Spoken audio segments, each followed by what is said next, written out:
Hello बच्चों, स्वागत है आपके अपने करंट अफेयर चैनल पर करंट अफेयर्स विद पिनू। आज स्टार्ट करते हैं राजस्थान करंट अफेयर्स अगस्त 2026 सीईटी विशेष पार्ट 6 और टॉप 15 एमसीक्यू प्रश्न जो आपकी तैयारी को बेहतर नहीं बेहतरीन करने वाले हैं। इस प्रकार की बेहतरीन जो प्रश्न उत्तर हैं उनके लिए चैनल को लाइक करें, सब्सक्राइब करें और अपने दोस्तों के साथ जरूर शेयर करें। आइए देखते हैं इंपॉर्टेंट प्रश्न उत्तर। आपको तो पता है ये प्रश्न उत्तर कहाँ से लिए गए हैं। अगस्त 2026 अंतर्राष्ट्रीय क्रोनोलॉजी करंट जीके के राजस्थान प्रादेशिक भाग के प्रश्न उत्तर लिए गए हैं। आइए देखते हैं। यहाँ पर नंबर 1 प्रश्न है, 29वीं राष्ट्रीय ई गवर्नेंस सम्मेलन 2026 के संबंध में निम्नलिखित कथनों पर विचार कीजिए। नंबर 1 है, इसका आयोजन 1 से 2 जुलाई 2026 को राजस्थान इंटरनेशनल सेंटर जयपुर के अंदर किया गया था। नंबर 2 है, इस सम्मेलन का उद्घाटन मुख्यमंत्री भजनलाल शर्मा के द्वारा किया गया है। नंबर 3 है, नेस्कॉम और यहाँ पर MNIT जयपुर इसके नॉलेज पार्टनर रहे हैं। उपयुक्त कथनों में से कौन सा कथन सत्य है? ए केवल 1 और 2, बी केवल 2 और 3, सी केवल 1 और 3, डी 1, 2 और 3 सभी सही है। तो इसका आंसर होगा डी। इसका आंसर होगा डी, 1, 2, 3 सभी कथन सही है कि इसका जो आयोजन है 1 से 2 जुलाई 2026 को राजस्थान इंटरनेशनल सेंटर के अंदर किया गया था। इसका उद्घाटन भजनलाल शर्मा के द्वारा किया गया था और नेस्कॉम तथा MNIT इसके नॉलेज पार्टनर रहे हैं। तो तीनों ही कथन इसके बारे में सही हैं। अब चर्चा करते हैं अगले प्रश्न की।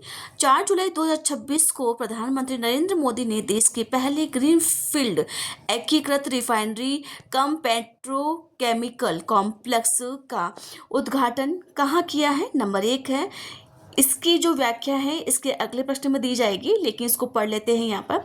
ये प्रश्न यहाँ पर आ गया है इसीलिए।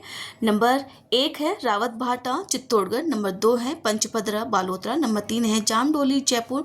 नंबर 4 है बोरनाडा जोधपुर। तो इसका आंसर होगा नंबर 2 पंचपदरा बालोतरा के अंदर यहाँ पर 4 जुलाई 2026 को प्रधानमंत्री नरेंद्र मोदी ने देश की पहले ग्रीनफील्ड एकीकृत रिफाइनरी कम पेट्रोकेमिकल कॉम्प्लेक्स का उद्घाटन किया है। आपको याद हो ही गया होगा कि 29वें यहाँ पर राष्ट्रीय ई गवर्नेंस सम्मेलन का जो संबंध है कौन से कथन सत्य है। इसका आयोजन जयपुर के अंदर किया गया था राजस्थान इंटरनेशनल सेंटर के अंदर। इसका जो उद्घाटन है मुख्यमंत्री के द्वारा किया गया है और नेस्कॉम तथा MNIT जयपुर के नॉलेज पार्टनर रहे हैं। तीनों ही आपको कथन याद हो गए होंगे, इससे बाहर इतना इम्पोर्टेंट है ही नहीं। और अगला वाला प्रश्न आप सबको पता है कि एग्जाम में छपेगा कि यहाँ पर देश के पहले ग्रीनफील्ड एकीकृत रिफाइनरी पेट्रोकेमिकल कॉम्प्लेक्स का उद्घाटन कहाँ किया गया है? तो पंचपदरा बालोतरा के अंदर किया गया है।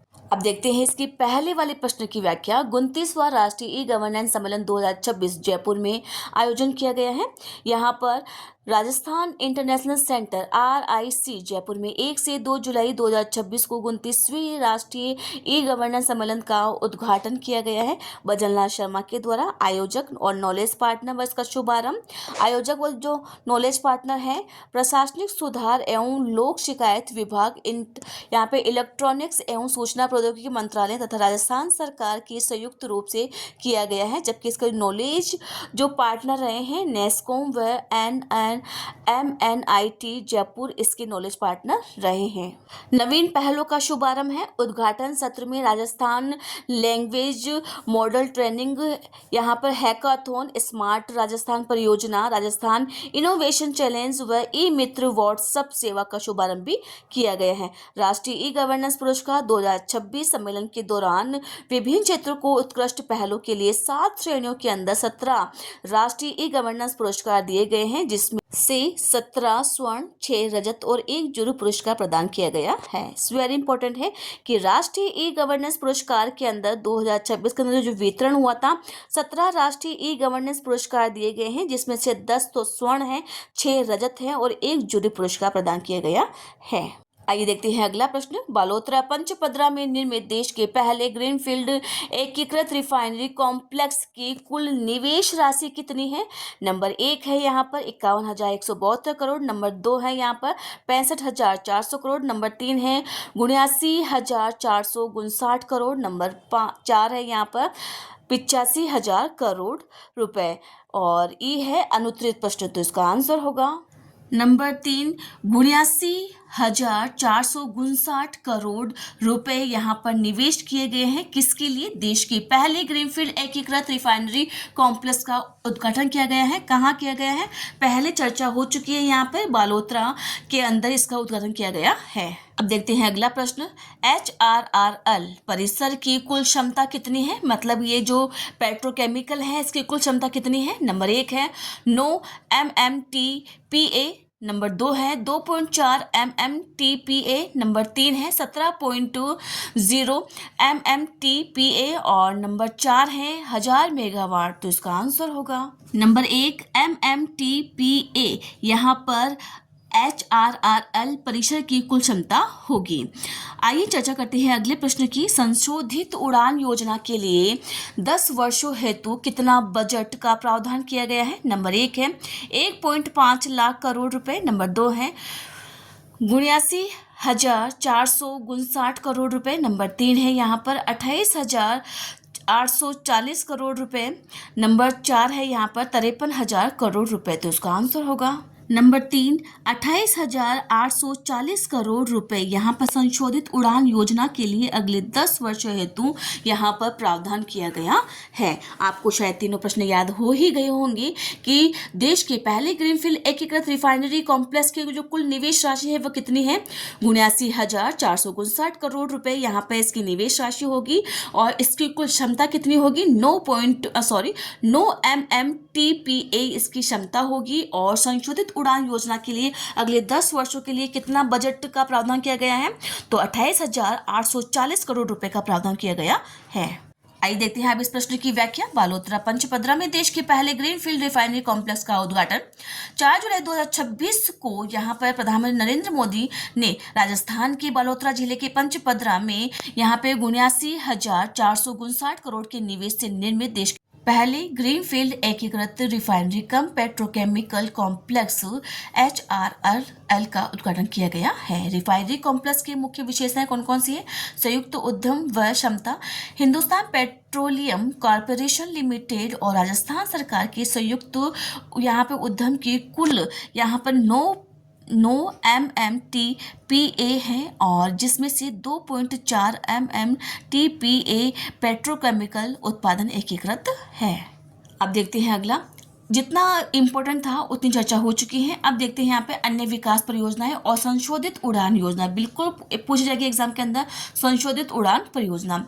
इंफ्रास्ट्रक्चर व सौर परियोजनाएं। इस अवसर पर कुल 1.5 लाख करोड़ से अधिक के कार्यों का लोकार्पण व शिलान्यास किया गया था, जिसमें 53,000 युवाओं को नियुक्ति पत्र दिए गए हैं। इसमें जोधपुर एयरपोर्ट के टर्मिनल लागत के लिए यहाँ पर 480 करोड़ यहाँ पर क्षमता कितनी है? 20 लाख यात्री वर्ष के अंदर। और NH 125A Jodhpur ring road तथा स्वदेशी तकनीक से निर्मित यहाँ पर है SJVN यहाँ पर जिसका है 1000 मेगावाट बीकानेर व NHPC 300 मेगावाट करनीसर सौर परियोजनाओं का उद्घाटन भी शामिल है। तो एग्जाम में पूछ लिया जाएगा कि कौन सा कितना वाट का सौर ऊर्जा परियोजना शामिल की गई है। संशोधित उड़ान योजना अगले 10 वर्षों हेतु 28,840 करोड़ के बजट प्रावधान के साथ संशोधित उड़ान योजना का शुभारंभ किया गया है। इसके तहत देश भर में 100 हवाई अड्डों और 200 से अधिक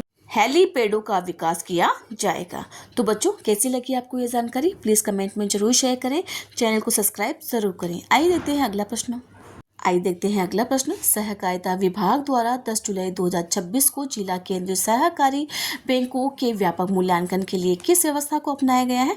नंबर 1 है CIBLI स्कोर, नंबर 2 है यहाँ पे KPI की परफॉर्मेंस इंडिकेटर, नंबर 3 है यहाँ पर नाबार्ड ग्रेडिंग, नंबर 4 है क्रेडिट रेटिंग। तो इसका आंसर होगा नंबर 2 KPI की परफॉर्मेंस इंडिकेटर को यहाँ पर अपनाया गया है। किसमें? सहकारिता विभाग के द्वारा 10 जुलाई 2026 को जिला केंद्रीय सहकारी बैंकों के व्यापक मूल्यांकन के लिए KPI परफॉर्मेंस इंडिकेटर को अपनाया गया है। अब देखते हैं अगला प्रश्न। जिला केंद्रीय सहकारी बैंक रैंकिंग में दूसरे व तीसरे स्थान पर क्रमशः शहर कौन से बैंक रहे हैं? नंबर 1 है बूंदी और जोधपुर, नंबर 2 है जोधपुर और सीकर, नंबर 3 है सीकर और बूंदी, नंबर 4 है कोटा और बूंदी। तो इसका आंसर होगा नंबर 1 बूंदी और जोधपुर यहाँ पर क्रमशः दूसरे और तीसरे स्थान पर रहे हैं। किसमें? जिला केंद्रीय सहकारी बैंकिंग रैंकिंग के अंदर। आइए देखते हैं अगला प्रश्न। राजस्थान पुलिस द्वारा चलाई जा रहे ऑपरेशन नीलमणि का मुख्य उद्देश्य क्या है? तो एग्जाम में सीधा आएगा कि ऑपरेशन नीलमणि क्या है, तो इसका उद्देश्य पूछेगा यहाँ पर। नंबर 1 है साइबर अपराध पर नियंत्रण। नंबर 2 है मादक पदार्थों की तस्करी एवं नशा विरोधी कार्यक्रम। नंबर 3 है महिला सुरक्षा। नंबर 4 है सड़क सुरक्षा अभियान। तो इसका आंसर होगा नंबर 2 मादक पदार्थों की तस्करी और नशा विरोधी कार्यवाही। यहाँ पर ऑपरेशन नीलमणि का मुख्य उद्देश्य है। किसके द्वारा चलाया गया है? तो राजस्थान पुलिस के द्वारा चलाया गया है। आई होप कि आपको तीनों प्रश्न याद हो ही गएंगे। नहीं याद हुए तो अभी याद करवाते हैं चुटकियों के अंदर। 10 जुलाई 2026 के अंदर जिला स्तरीय यहाँ पर केंद्रीय सहकारी बैंकों के व्यापक मूल्यांकन के लिए किस व्यवस्था को अपनाया गया है? तो KPI यहाँ पर की परफॉर्मेंस इंडिकेटर व्यवस्था को अपनाया गया है। ठीक है, किसके द्वारा? सहकारिता विभाग के द्वारा। जिला स्तरीय सहकारी बैंक रैंकिंग के अंदर दूसरे व तीसरे स्थान पर कौन से शहर रहे हैं? जो बूंदी और जोधपुर दूसरे और तीसरे स्थान पर रहे हैं। राजस्थान पुलिस द्वारा चलाया गया ऑपरेशन मणि का मुख्य उद्देश्य क्या है? नंबर 2 है मादक पदार्थों की तस्करी और नशा विरोधी कार्यवाही इसका मुख्य उद्देश्य है। आइए देखते हैं अब इन तीनों प्रश्नों की व्याख्या। सहकारी बैंकों एवं एमपेक्स का KPI आधारित मूल्यांकन। सहकारिता विभाग की 10 जुलाई 2026 को आयोजन राज्य स्तरीय समीक्षा बैठक के अंदर पहली बार यहाँ पर जिला स्तरीय सहकारी बैंकों और बहुउद्देशीय प्राथमिक कृषि ऋण समितियों का की परफॉर्मेंस इंडिकेटर KPI के आधार पर व्यापक मूल्यांकन किया गया है। जिला केंद्रीय सहकारी जो रैंकिंग है यहाँ पर सीकर जिला केंद्रीय सहकारी बैंक के अंदर 67.42 अंक प्राप्त करने वाला प्रथम स्थान पर रहा है। तो वेरी इंपॉर्टेंट है कि प्रथम स्थान पर कौन रहा है? तो सीकर जिला रहा है। कितने अंक प्राप्त किए हैं? तो 67.42 अंक। बूंदी दूसरे स्थान पर और जोधपुर यहाँ पर जिला केंद्रीय सहकारी बैंक के अंदर तीसरे स्थान पर है जो अपना प्रश्न था। एमपेक्स रैंकिंग निमोद ग्राम सेवा सहकारी समिति ने 77.50 अंक प्राप्त करके यहां पर प्रथम स्थान हासिल किया है। बूंदी की भिया ग्राम पंचायत सहकारी समिति ने 76.50 अंकों के साथ में दूसरा स्थान हासिल किया है। नंबर 3 है घाट का बराना ग्राम सेवा सहकारी समिति ने 74 अंक प्राप्त करके तीसरा स्थान हासिल किया है। किसमें? एमपेक्स रैंकिंग के अंदर। भविष्य में सभी एमपेक्स की मासिक रैंकिंग भी जारी की जाएगी। तो ये इंपॉर्टेंट प्रश्न है, इसको स्किप मत करना, एग्जाम में याद करके ही जाना। तो इसी प्रकार के प्रश्न पूछ लिए जाते हैं कि कौन सा तीसरे स्थान पर है तो कौन सा दूसरे स्थान पर है। आइए देखते हैं अगला प्रश्न। राजस्थान फुटबॉल संघ RFA एक्सीलेंस अवार्ड 2025-26 के संबंध में निम्नलिखित कथनों पर विचार कीजिए। नंबर 1 है यहाँ पे RFA के द्वितीय वार्षिक फुटबॉल एक्सीलेंस अवार्ड का आयोजन जून 2026 के बीकानेर में किया गया है।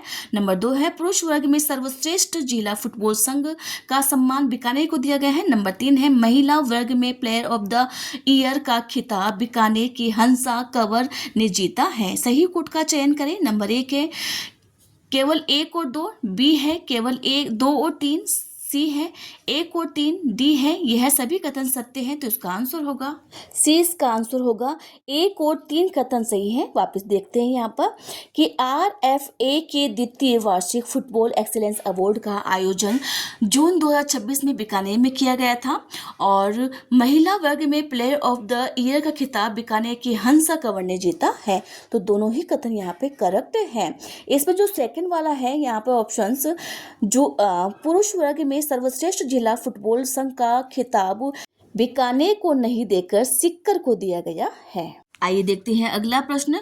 निम्नलिखित युग्मों में से कौन सा सही सुमेलित है? नंबर 1 है हंसा कंवर जयपुर। नंबर 2 है यहाँ पर ईशान रोजारिया जयपुर। नंबर 3 है royal football club continuous development of the year. सही कोट का चयन करना है। ए केवल 1 और 2, बी केवल 2 और 3, सी केवल 1 और 3, डी इनमें से सभी कथन सही है। तो इसका आंसर होगा बी। इसका आंसर होगा दो और तीन कथन सही है। इसमें जो हंसा कंवर है यह है जयपुर से संबंधित नहीं है, बीकानेर से संबंधित है। और ईशान रोजारिया जयपुर से संबंधित है। रॉयल फुटबॉल क्लब यहाँ पे constitution development club of the year है। तो इसमें से जो कथन है 2 और 3 ही सही है।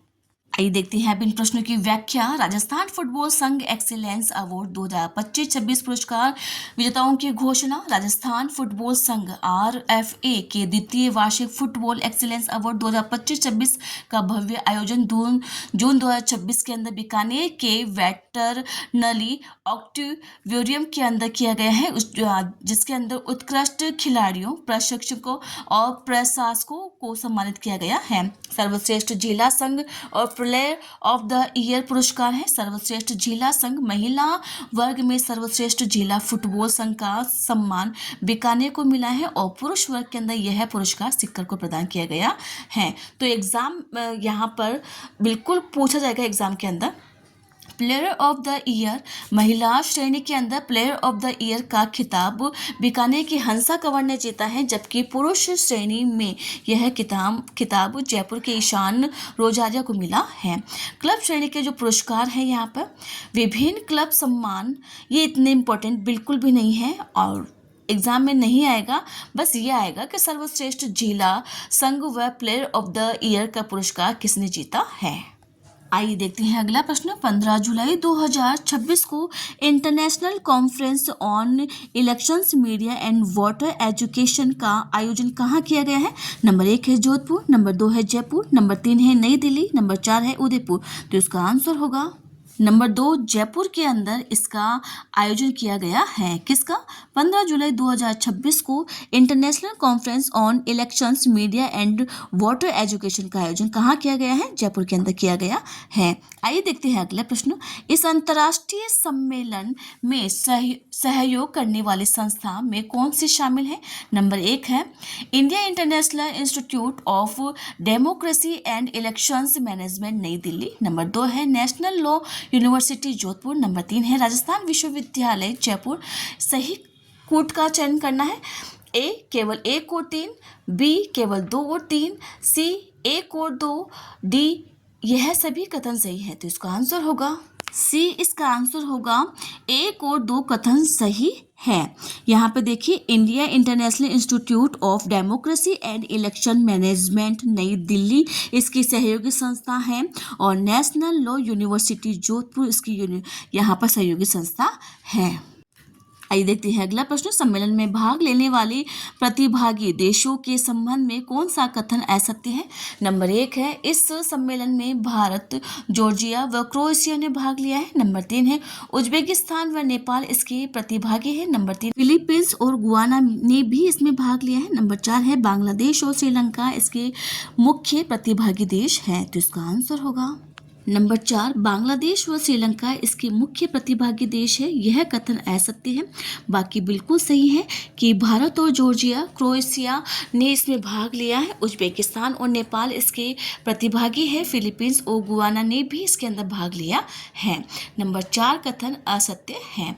आइए वापस रिविजन करते हैं इन तीनों प्रश्नों का। यहाँ पर 15 जुलाई 2026 को इंटरनेशनल कॉन्फ्रेंस के अंदर यहाँ पे इलेक्शंस मीडिया और वोटर एजुकेशन का आयोजन कहाँ किया गया है? तो जयपुर के अंदर इसका आयोजन किया गया है। इस सम्मेलन के अंदर सहयोग वाली संस्था कौन कौन सी हैं? तो India international institute of democracy and elections management नई दिल्ली इसके यहाँ पर संस्था है और नेशनल लॉ यूनिवर्सिटी जोधपुर इसकी सहयोगी संस्था है। और सम्मेलन के अंदर किस किस ने भाग लिया है? जाहिर सी बात है भारत, जॉर्जिया, क्रोएशिया इसके प्रतिभागी है। उज्बेकिस्तान और नेपाल भी इसके प्रतिभागी है। फिलीपींस और गुयाना ने भी इसके अंदर भाग लिया है। अब देखते हैं इन तीनों प्रश्नों की व्याख्या। जयपुर में चुनाव, मीडिया और मतदाता शिक्षा पर अंतर्राष्ट्रीय सम्मेलन 15 जुलाई 2026 को जयपुर के अंदर इंटरनेशनल कॉन्फ्रेंस ऑन इलेक्शंस यहाँ पर मीडिया एंड वोटर एजुकेशन, तो यहाँ पे स्ट्रेंथनिंग डेमोक्रेसी थ्रू यहाँ पे इन्फॉर्म्ड पार्टिसिपेशंस आयोजित किया गया है। आयोजक मुख्य निर्वाचन अधिकारी राजस्थान के द्वारा इसका आयोजन किया गया है। सहयोगी संस्थाएं कौन कौन सी हैं चर्चा कर चुके हैं। India international institute of democracy and elections management नई दिल्ली और नेशनल लॉ यूनिवर्सिटी जोधपुर इसकी सहयोगी संस्था है। प्रतिभागी देश कौन कौन से हैं चर्चा हो चुकी है। Bharat, Georgia, Croatia, Uzbekistan, Nepal, Philippines और गुयाना। चर्चा के प्रमुख विषय कौन कौन से हैं। मीडिया की प्रमुख भूमिका, डिजिटल संचार व फेक न्यूज से मुकाबला, मतदाता विश्वास व भागीदारी। घोषणा है यहाँ पे इलेक्ट्रोल, यहाँ पर लिटरेसी क्लब को देशव्यापी विस्तार व हर स्कूल में ELC स्थापना और राष्ट्रीय मतदाता दिवस पर 1000 विद्यार्थियों को सम्मान किया जाएगा। तो बच्चों कैसी लगी आपको ये जानकारी प्लीज़ कमेंट में जरूर शेयर करें। चैनल को लाइक करें, सब्सक्राइब करें और अपने दोस्तों के साथ जरूर शेयर करें। Thank you.